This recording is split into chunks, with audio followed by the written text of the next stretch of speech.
তিনি এখন তার করা কাজের জন্য অনুতপ্ত হচ্ছিলেন। আলী বক্সের জীবনে বড় পরিবর্তন এলো। তার নাম পুরো শহরে ছড়িয়ে পড়ল। লোকেরা তার ইমানদারির গল্প শোনাত। তার দোকানে খদ্দেরের সংখ্যা বেড়ে গেল। সবাই জানত যে আলী বক্স একজন ইমানদার ব্যবসায়ী, যিনি কখনো কারো কাছ থেকে বেশি টাকা নেন না এবং কাউকে ঠকান না।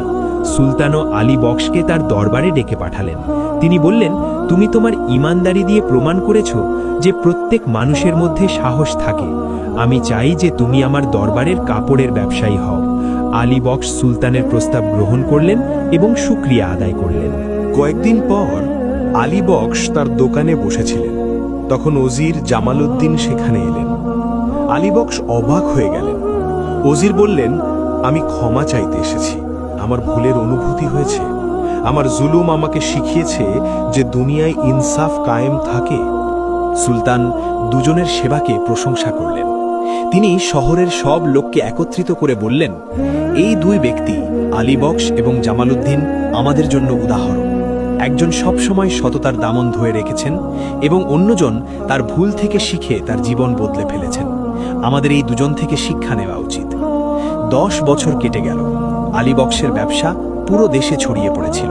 তার ছেলেরাও তাদের বাবার মতো ইমানদার ব্যবসায়ী হয়ে উঠেছিল। আলী বক্স এখন বৃদ্ধ হয়ে গিয়েছিলেন, কিন্তু তবুও তিনি মানুষের সাহায্য করা এবং নেকির কাজ করা ছাড়েননি। তার পরিচয় এখন শুধু একজন ব্যবসায়ীর নয়, বরং একজন নেক মানুষের। জামালউদ্দিনও এখন আর পুরনো ওজির ছিলেন না। তিনি তার জীবনে অনেক পরিবর্তন করেছিলেন। তিনি তার অধিকাংশ সময় ইবাদত এবং মানুষের সেবায় ব্যয় করতেন। তার তওবা এত খাঁটি ছিল যে লোকেরা তার উদাহরণ দিত। জামালউদ্দিন প্রায়ই বলতেন, আলী বক্সের ইমানদারি আমাকে সঠিক পথ দেখিয়েছে। সুলতান আদিলের স্বাস্থ্য খারাপ হয়ে যাচ্ছিল। তিনি তার শাহজাদাকে সিংহাসন দিয়ে দেওয়ার সিদ্ধান্ত নিলেন। তাজপুশি করার আগে সুলতান তার শাহজাদাকে ডেকে বললেন, বেটা, একজন শাসকের জন্য সবচেয়ে জরুরি জিনিস হল ইনসাফ। আলী বক্স এবং জামালউদ্দিনের গল্প কখনো ভুলে যেও না।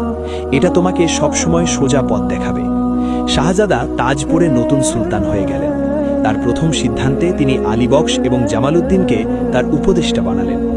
নতুন সুলতান বললেন, আমি চাই যে তোমরা দুজনে আমার সাহায্য করো, যাতে আমি আমার বাবার মতো ন্যায়পরায়ণ শাসক হতে পারি। দুজনেই খুশিতে এই দায়িত্ব গ্রহণ করলেন। একদিন আলী বক্সের শরীর খুব খারাপ হয়ে গেল। তিনি বুঝতে পারলেন যে তার শেষ সময় এসে গেছে।